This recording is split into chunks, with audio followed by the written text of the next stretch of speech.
menginjak ke penjelasan berikutnya. Oh ya Allah ya Rob. Nah, teman-teman tadi kan sudah belajar tentang aktivitasnya itu apa aja ya. Jadi aktivitas satu itu aktivitas memperoleh dana. Ya. Ini teman-teman lihat ya, saya punya kotak warna biru sama kotak warna pink. Kalau yang nomor satu itu kan aktivitasnya tadi gimana? Memperoleh dana dari pasar keuangan ke manajer keuangan. Namanya keputusannya itu keputusan pendanaan. Ya. Jadi segala sesuatu yang berhubungan dengan memperoleh dana dari pasar keuangan ke manajer namanya keputusan pendanaan. Ya. Entah itu keputusannya dalam bentuk, ya ini saya tulis keputusannya, keputusannya dalam bentuk misalnya menerbitkan saham, misalnya ini saya kasih contoh. Atau yang kedua dalam bentuk melakukan pinjaman kepada kreditor. Kreditornya bisa siapa aja, bisa siapa saja, bisa dia pinjam dari perusahaan lain, bisa dia pinjam dari bank, ya. Atau apalagi keputusannya bisa dengan menerbitkan obligasi, ya. Jadi keputusan pendanaan itu bisa dengan menerbitkan saham, bisa melakukan pinjaman, bisa dengan menerbitkan obligasi, ya. Contoh-contoh yang lain teman-teman bisa cari banyak contohnya ya. Nah, terus tadi kan itu keputusan yang pertama. Sekarang keputusan yang kedua. Yang kedua tadi kan manajer keuangan mengeluarkan uang. Ya. Jadi kalau memperoleh dana itu dapat uang. Ya. Kalau memperoleh dana itu cash flow-nya jadi positif. Kalau menggunakan dana itu cash flow-nya jadi negatif alias mengeluarkan uang. Ya. Sorry, salah. Nah, contohnya keputusan investasi itu apa? Biasanya keputusan investasi itu berupa pembelian aset. Biasanya. Jadi pokoknya yang berhubungan dengan penambahan aktiva perusahaan itu dinamakan keputusan investasi. Bisa berupa pembelian aset, bisa juga dengan menerbitkan paten. Ya, kalau yang aset yang tidak berwujud bisa juga dengan itu. Loh Bu, kenapa kok paten itu investasi? Iya, kalau misalnya sekarang teman-teman lihat logo ini misalnya, saya gambar gini, ada logo ini M kebalik gini. Nah, berarti teman-teman tahu bahwa itu logonya McDonald. Nah, dengan teman-teman tahu bahwa M itu McDonald, itu kan berupa trademark ya, merek dagang. Nah, logonya itu kan logo itu punya nilai loh teman-teman ya. Jadi ketika banyak orang tahu bahwa logo M warna kuning itu punyanya McDonald, maka bisa saja orang akan melihat misalnya dari jauh, anak kecil, wah itu ada M besar, Bapak Ibu aku mau beli McD. Nah, berarti kan ada peningkatan penjualan yang diakibatkan dari melihat logo McDonald tadi. Makanya dia dinamakan keputusan investasi. Yaitu untuk menerbitkan merek dagang atau paten. Ya. Nah, sekarang yang 4A sama 4B itu ya kita namakan tadi kebijakan dividen ya. Kebijakan dividen, kenapa kok namanya kebijakan dividen? Karena laba, tadi ya seperti yang saya bilang, laba itu diputuskan bisa, kok suaranya hilang-hilang? Waduh, suara saya hilang-hilang ya? Sekarang udah jelas belum? Jelas ya? Oke. Nah, saya lanjutkan lagi, keputusan kebijakan dividen. Nah, itu dalam memperoleh laba itu kan dapat diputuskan untuk dibagi sebagai dividen seperti yang saya bilang tadi. atau ditahan, digunakan dalam operasi sebagai laba ditahan. Oke ya. Jadi keputusan dividen itu, kenapa kok namanya keputusan dividen? Karena dia diputuskan apakah dividen itu dibagikan sebagai dividen atau digunakan sebagai laba ditahan. Ya. Nah, sampai sini sudah jelas semuanya?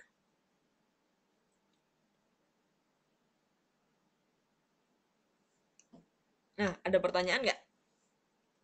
Sebelum saya melangkah dari fungsi manajemen keuangan. Jelas?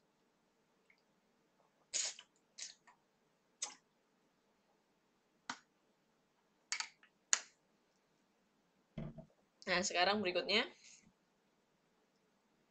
Nah, teman-teman masih ingat? Lanjut ya. Masih ingat yang namanya neraca? Ya, saya mau ngecek sejauh apa teman-teman memahami isinya neraca. Neraca itu apa sih? Yuk, coba. Ini saya udah kasih gambarnya. Lebih gampang berarti harusnya ya. Yuk.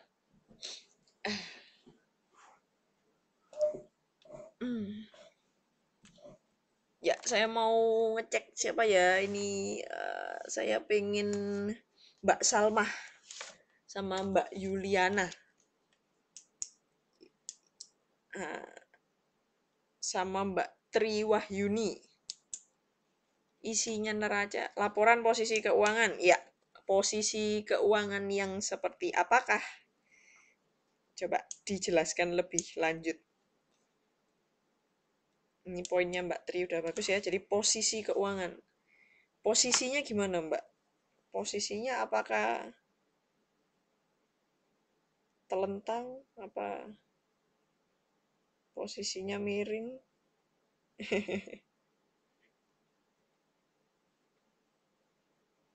Harusnya sama. Iya, sip Mbak Ratna. Yang harusnya sama apanya Mbak? Iya, kira-kira apanya ya? Aktiva sama pasif-pasif. Ya, satu poin didapat ya.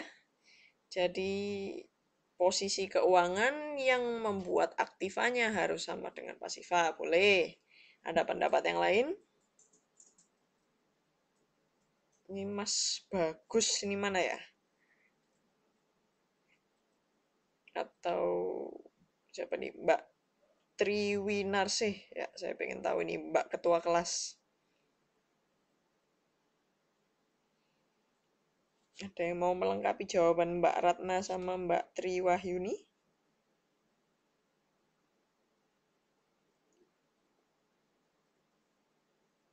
TikTok, TikTok. Duar.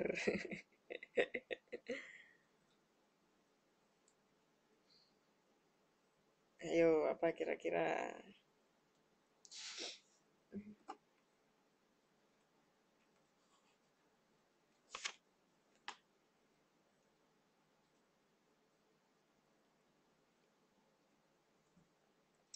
Yuk, saya kasih clue ya. Suaranya hilang. Halo, halo. Dengar ya? Mas Bagus, laporan keuangan dalam satu periode. Benar. Nah, ini nih, saya suka ini poinnya Mbak Salma nih. Laporan yang berisi harta, utang, atau kewajiban. Nah, kurang satu, Mbak. Harta, benar.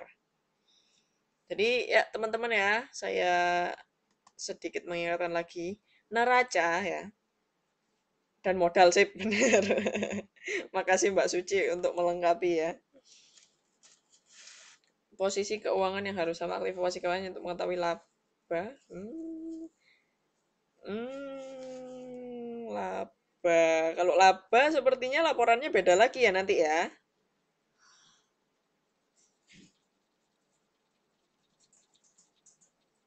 Modal, aset, utang.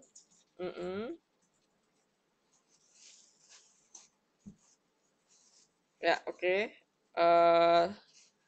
Rata-rata ini semua saya lihat Masih ingat ya tentang isinya neraca? Jadi neraca itu benar ya. Itu posisi keuangan pada tanggal tertentu, ya. Karena sebagai salah satu dari laporan keuangan, neraca ini yang akunnya namanya akun akun-akunnya itu ada 3 ya. Yang pertama, sorry, bukan ada 3 akun, maksudnya ada 3 bagian, ya. Jadi aktiva, aktiva itu apa? Aktiva itu aset nama lainnya ya. Aktiva itu aset. Aset itu isinya ada apa? Ada aset lancar, ada aset tidak lancar, ya. Nah, itu semuanya ada di sisi yang sebelah kiri ini. Yang saya kasih garis warna biru ini ya. Nah, aktiva ini isinya aset. Nah, teman-teman kalau lihat, ini kenapa Bu? Kok dikasih tulisan nomor 2? Jadi, angka-angka yang ada pada kolomnya aktiva, ya, itu adalah hasil dari keputusan investasi. Jadi, kalau teman-teman melakukan investasi, investasi tadi apa? Membeli aset, ya, atau yang berkaitan dengan aktiva. Nah, karena sudah berkaitan dengan aktiva, sudah jelas bahwa dia akan mempengaruhi sisi aktiva. Apakah itu investasinya jangka pendek atau untuk jangka panjang. Ya. Nah, yang kedua itu ada pasiva. Pasiva itu apa? Tercermin dari kalau misalnya teman-teman melakukan keputusan yang nomor 1, keputusan pendanaan, sama keputusan yang nomor 4, yaitu kebijakan dividen. Nah, kalau keputusan pendanaan, teman-teman akan melihat keputusan pendanaan ini paling banyak ada di bagian kewajiban ini ya. Atau biasanya ada di sini, ada di sini biasanya tulisannya saham. Nah, itu hasil dari keputusan pendanaan juga. Di sini biasanya. Di saham ini biasanya di sini, ya. Nah, terus habis itu nanti yang nomor 4 itu biasanya ada di sini berupa dikurangi dengan dividen. Saya kasih kurung sebagai lambang bahwa itu dikurangi ya. Dikurangi dengan dividen. Nah, biasanya keputusan yang nomor 4 itu ada di sini. Dividen atau laba ditahan ya, tergantung gimana kebijakan dividennya. Apakah di laba itu dibagikan semua dalam bentuk dividen ataukah ada yang ditahan sebagai laba ditahan. Ya. Nah, berarti hasil keputusan 2 itu harus sama dengan keputusan 1 dan 4. Kalau teman-teman saya kembalikan ke sini lagi. Sebentar. Nah, saya kembalikan ke sini lagi. Keputusan yang ini ya, itu harus sama dengan keputusan yang dihasilkan di sini. Ya.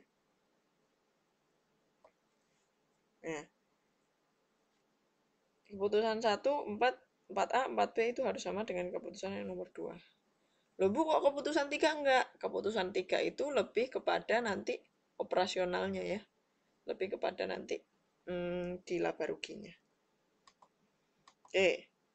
Ya, sampai di sini ada pertanyaan? Ada pertanyaan enggak?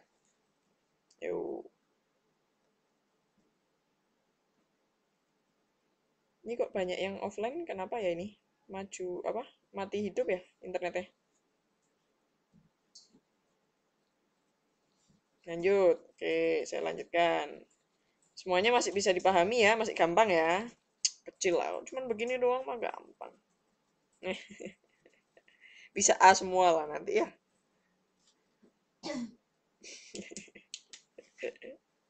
Amin. Oke.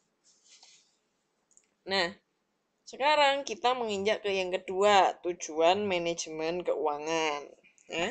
Tujuannya itu apa sih Bu? Tujuannya memaksimalkan nilai perusahaan. Nah, nilai perusahaan itu nilai yang seperti apa? Nilai itu harga yang bersedia dibayar. Biasanya tercermin di mana nilai perusahaan itu? Nggak bisa jawab pertanyaan saya? Tercermin di mana sih nilai perusahaan itu? Di mana? Saya kasih clue. harga apa? Ini Mas Didik, aset yang dimiliki. Ya, bisa. Dari aset, bisa. Nah, saham, Mbak Widya. Makasih. Jadi nilai perusahaan itu biasanya dinilai dalam bentuk harga saham. Kalau harga sahamnya itu naik terus berarti pasar itu ya orang-orang yang ada. Yang saya masuk pasar ini bukan pasar malam gitu ya, bukan. Jadi pasar yang saya masuk di sini adalah pasar keuangan, pasar modal, ya. Jadi nilai perusahaan itu dipersepsikan tinggi, ya, maksimal ketika harga sahamnya beranjak naik, ya. Jadi orang-orang itu pada pengen, kasarannya itu orang-orang itu pada pengen ngebeli sahamnya itu. Ya, kalau masih ingat asas supply demand ya, asas permintaan penawaran. Nah, ketika itu apa permintaannya tinggi ya, semua orang itu banyak yang pengen punya, maka harganya akan semakin tinggi. Kayak gitu.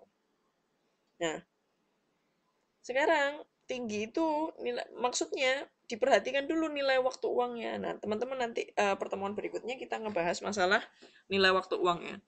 Uang sekarang tidak sama dengan uang masa depan. Nah, ada yang mau menjelaskan kenapa saya tuliskan uang sekarang itu loh tidak sama dengan uang di masa depan. Ada yang mau menjelaskan? Siapa ini? Mbak Suci.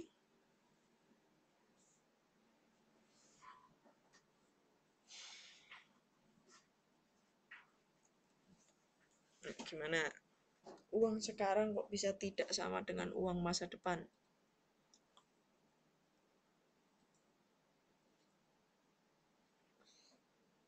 Karena nilai uang sekarang nilainya lebih tinggi dibanding uang yang akan datang. Nah, bagus nih poinnya Mbak Suci. Ada yang bisa menjelaskan pendapatnya Mbak Suci, kenapa kok nilai uang sekarang itu bisa lebih tinggi dibanding uang yang akan datang?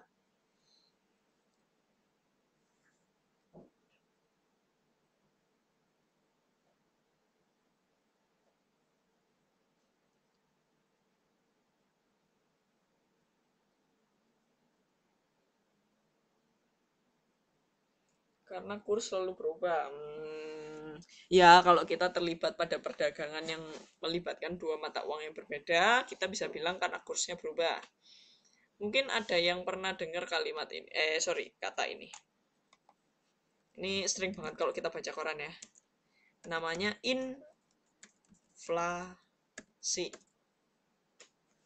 Ya. Nah, inflasi ini biasanya ada hubungannya dengan. Nah, ini poinnya Mas Idi. 10.000 sekarang berbeda dengan harga barang di masa yang akan datang. Benar. Benar banget. Kalau dulu zaman saya SD, itu saya dikasih sama ibu saya uang saku 100 rupiah. Itu bisa dapat es, bisa dapat cimol, bisa dapat apalagi pentol ya.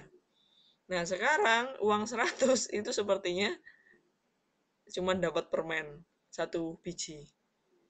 Itu pun kadang sama kalau misalnya kita beli di supermarket paling kalau misalnya ada kembalian 200 dikasihnya permen ya. Jadi itu menggambarkan bahwa uang pada nilai sekarang itu tidak sama dengan uang di masa depan. Nah, itu pengaruhnya ada dari inflasi dan satu lagi inflasi itu dipengaruhi sekarang. Sekarang 500 cuma dapat 3 ya, ya boleh lah itu. Iya.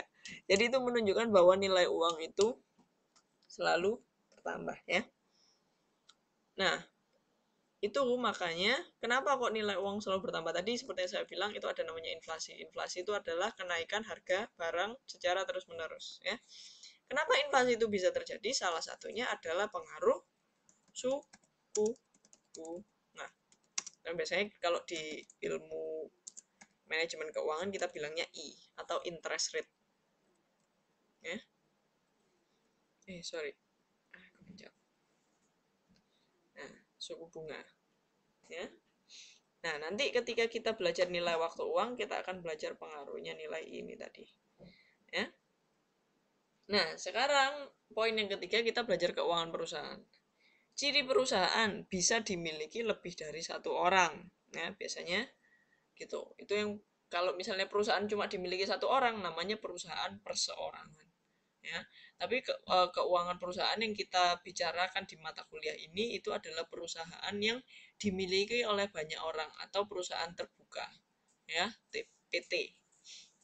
Nah, nah, peraturan berlaku untuk perusahaan tidak berlaku untuk individu. Misalnya pajak dan bunga. Atau misalnya nomor 2 ini saya bisa bilang gini. Kalau perusahaan itu bangkrut misalnya. TBK, benar Mas Bagus ya. Nah, kalau misalnya perusahaan itu bangkrut, misalnya, maka yang akan dilikuidasi hanyalah aset-aset perusahaan. Kalau asetnya milik pribadi, ya sudah, itu tidak akan ada campur tangannya. Berbeda dengan perusahaan perseorangan, misalnya teman-teman punya usaha sendiri. Nah, ketika itu bangkrut, maka bisa-bisa kita jual harta pribadi. Itu perbedaannya perusahaan yang terbuka, ya, sama perusahaan yang bentuknya perusahaan perseorangan. Itu tadi. Nah, nomor 3, penggunaan prinsip akuntansi dalam pencatatan keuangan. Nah, teman-teman yang sudah belajar mata kuliah pengantar akuntansi, saya rasa udah paham ya ini ya, untuk masalah jenis-jenis perusahaan. Nah, sekarang, nah, ini karena sudah menginjak ke materi yang keempat sama yang kelima, ya, ini saya kasih sekilas-sekilas saja. Jadi, nilai uang di masa depan, ya. Oh iya, sebelum saya menginjak ke nilai uang di keuangan perusahaan sama tujuan manajemen keuangan, semuanya paham ya? Gampang kan? Nggak perlu ada yang ditanyakan ya? Atau ada yang mau ditanyakan?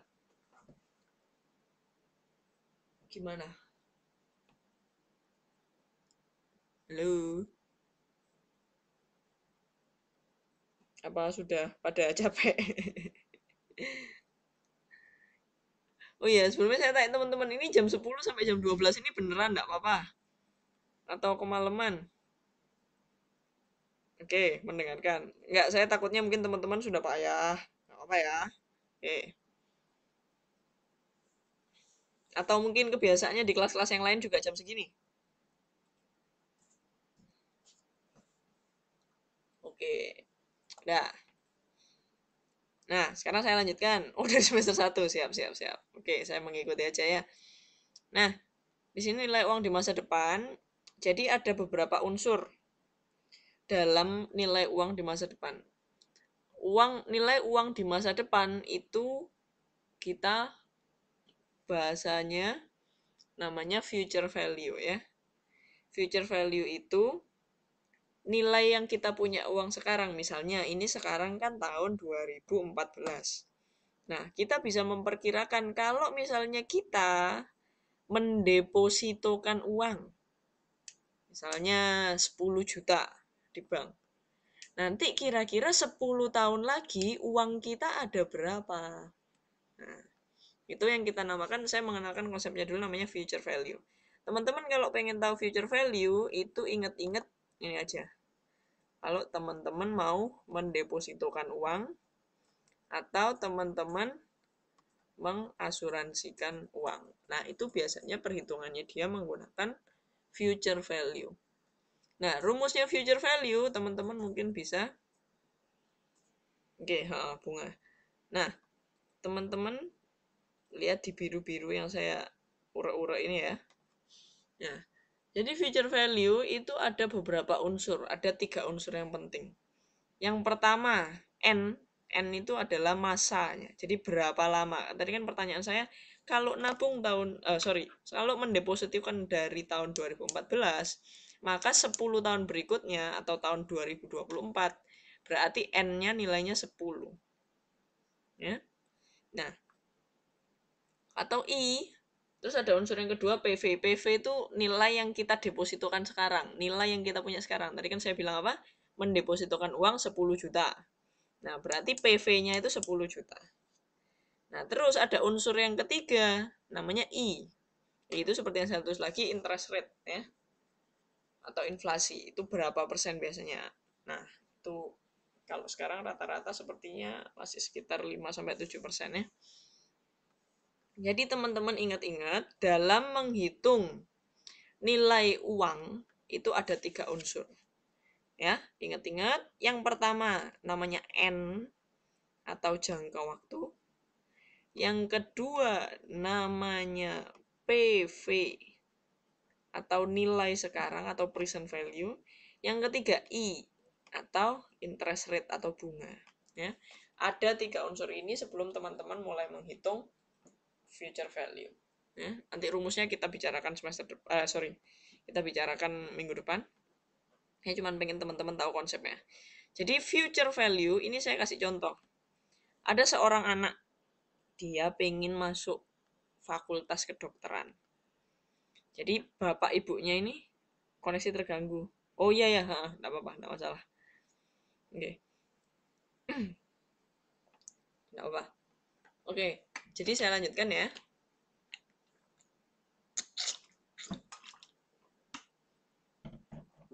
Nah, si anak ini, bapak ibunya, sekarang nggak dengar suara. Yang lain dengar suara saya nggak? Atau dengar? Oke, dengar ya. Oke, saya lanjutkan ya. Jadi, ceritanya, si Andrina ini umurnya baru 5 tahun. Ya. Umurnya baru 5 tahun, bapak ibunya pengen si Andrina ini nanti kuliahnya masuk fakultas kedokteran. Ya. Nah, karena si anak ini baru umur 5 tahun, ini kan biasanya kira-kira anak masuk kuliah itu kan umur 18 tahun. Nah, berarti kan bapak ibunya punya waktu untuk nabung atau asuransi atau deposito itulah namanya ya, menyimpan uang, mempersiapkan uang untuk anaknya ini masuk kedokteran itu 13 tahun. Ya. Nah, tapi sekarang ini nih, sekarang tahun 2014 ini itu biaya kuliahnya masuk fakultas kedokteran itu 70 juta. Ini misalnya.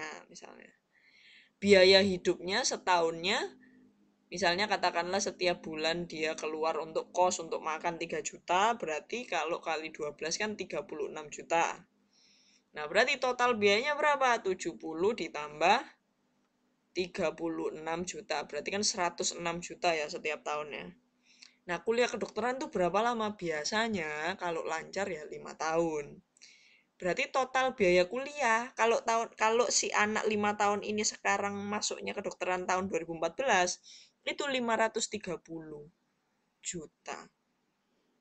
Nah, kita kan berarti pengen tahu, kalau sekarang anak saya masih umur 5 tahun, berarti 13 tahun lagi ketika dia kuliah dengan biaya kuliah yang sekarang 530 juta, itu saya harus nyiapkan uang berapa?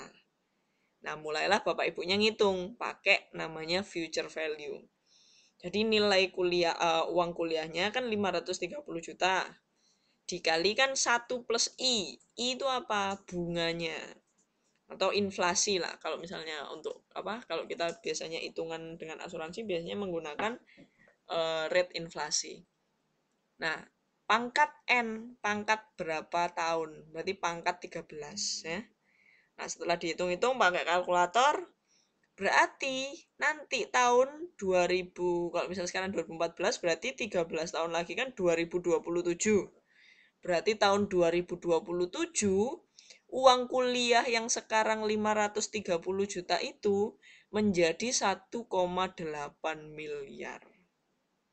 Ya. Jadi bapak ibunya ini nanti harus siap-siap ketika si Andrina ini umur 18 tahun, dia harus nyiapin uang sebesar 1,8 miliar untuk dia masuk fakultas kedokteran. Nah, sekarang punya uang berapa? Bapak ibunya enggak punya uang. Berarti kan harus nabung. Ya kan? Nah, dia harus nabung 1,8 miliar ini. Nah, ini per tahunnya, berarti kan harus nabung karena masih punya waktu 13 tahun. Berarti per tahunnya dia akan menabung sekitar 68 juta. Biar anaknya nanti bisa masuk fakultas kedokteran. Gitu ceritanya. Ini ilustrasinya untuk nilai uang di masa depan. Nah, untuk masalah future value ini, ngerti ya semuanya? Paham ya? Gimana? Atau bingung?